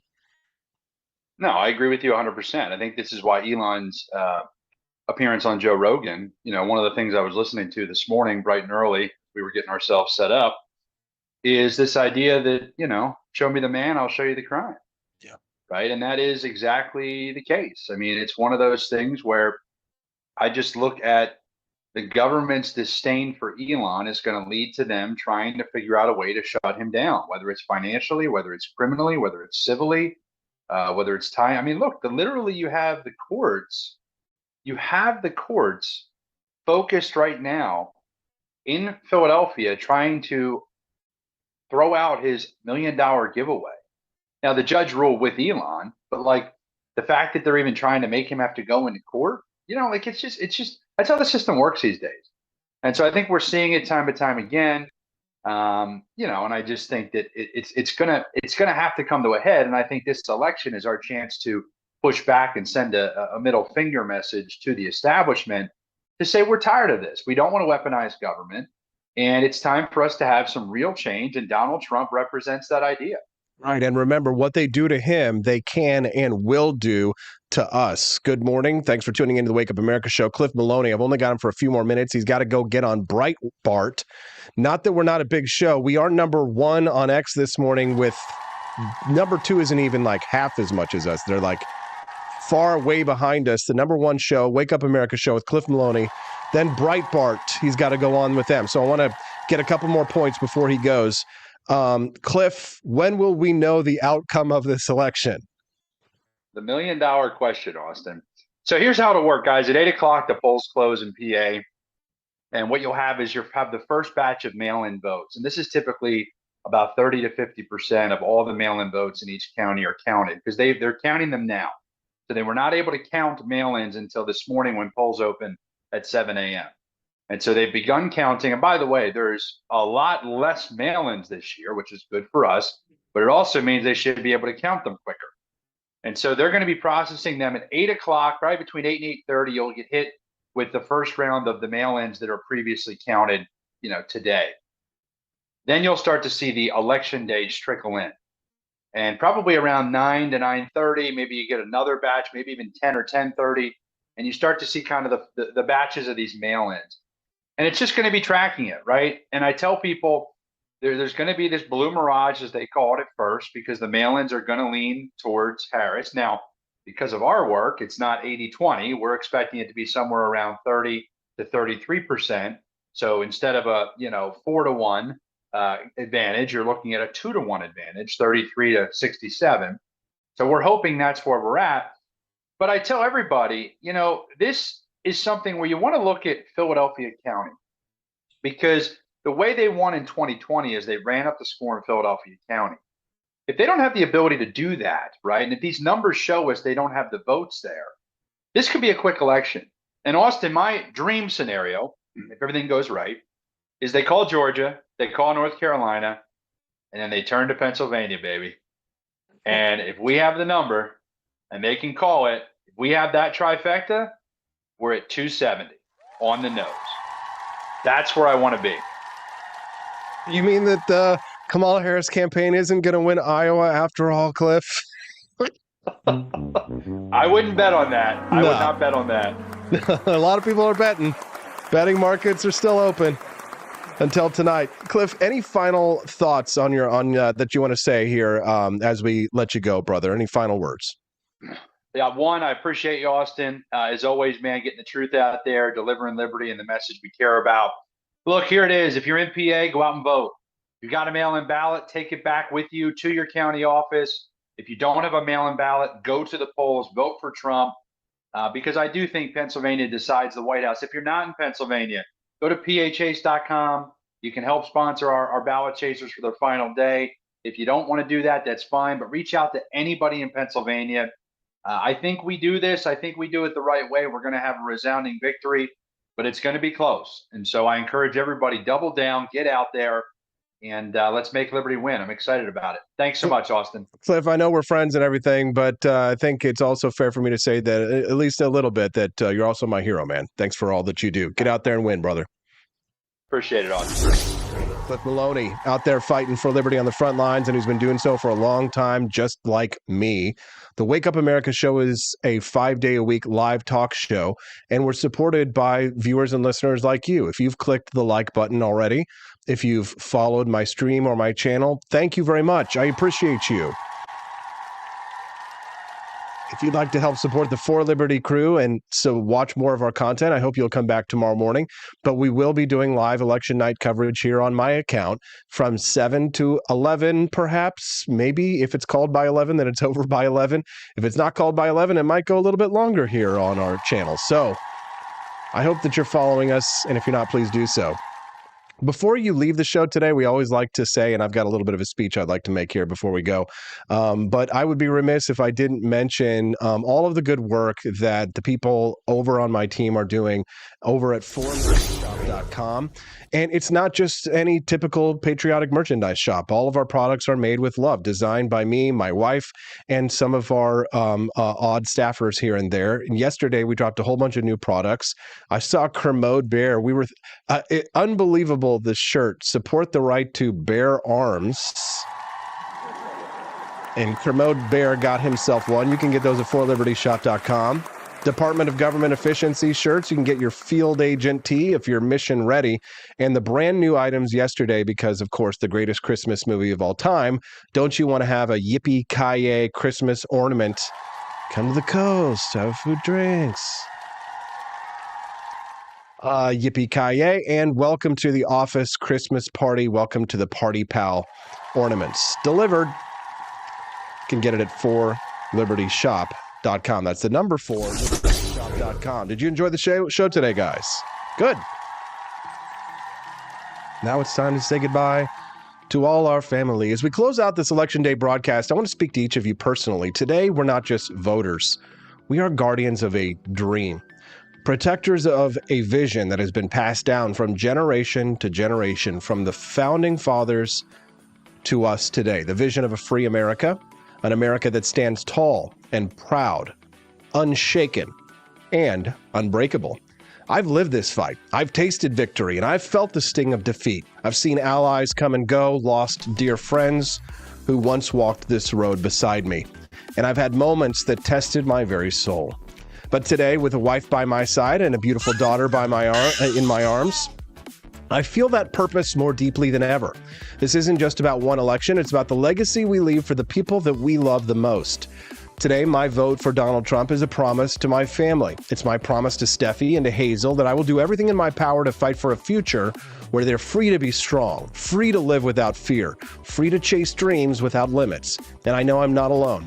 From independents like RFK Jr. and Tulsi Gabbard to fighters like Vivek Ramaswamy, there's a rising tide of people who believe in an America that is strong, independent, and free. Imagine the impact if Trump and Javier Milei unite, sparking a wave of freedom in the Americas that transcends nation states. That's the vision we're fighting for, a world where liberty knows no bounds.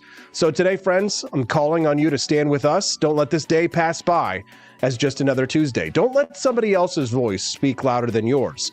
Go to your polling station, bring your family, bring your neighbors, and let's remind this nation of what it means to be an American. From now on, it's going to be America first, okay? America first. This is our moment. This is our chance to make history, to protect the land we love, and to say to the world, we are here, we are proud, and we are free and independent. So go make your voice heard. Cast your vote for Trump, for liberty, for your loved ones, and for every generation to come. Thanks for being with us on this journey. We're not done yet. This is Wake Up America, and today we rise together. God bless you, and God bless the United States of America.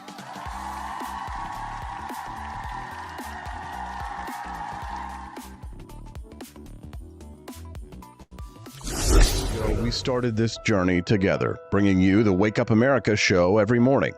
I couldn't have done it without my incredible wife, Steffi, who's always by my side, and now our beautiful baby, Hazel, who's already getting used to studio life, waiting patiently during... And I approve this message. Believe me, Austin Petersen is the best. He's got the greatest Wake Up America show I've ever seen. Whenever I tune in the mornings and watch the live stream, let me tell you, he has got the absolute best content. I love his guests. It's just a total blast to watch, and I highly endorse and recommend the Wake Up America show. It's terrific, believe me. Is the outdoor of your home about as exciting as a library? Then spice it up and unbore your space with our custom metal signs. Crafted with love and a bit of libertarian magic, you can customize your own metal sign at ap4libertyshop.com. So head to ap4libertyshop.com, customize your own metal sign today.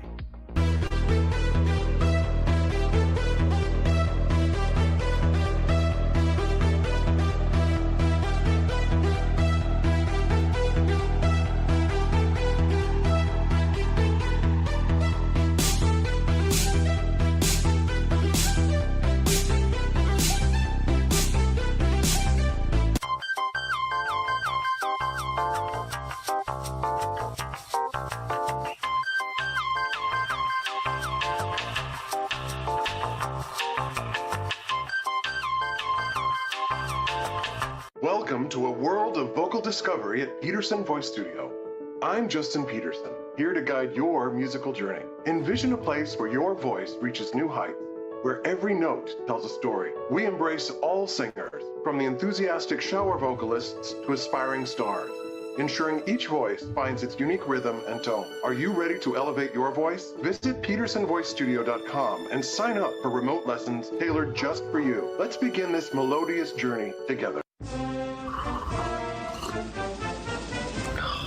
Tired of spending your hard-earned money on woke corporations that don't share your pro-freedom values? Fed up with sipping liberal lattes and progressive cappuccinos? Introducing Founding Flavors from AP4 Liberty Shop. Get your day started with Washington's Revolutionary Roast. As robust and principled as the man himself, this blend is the shot of energy heard round the world.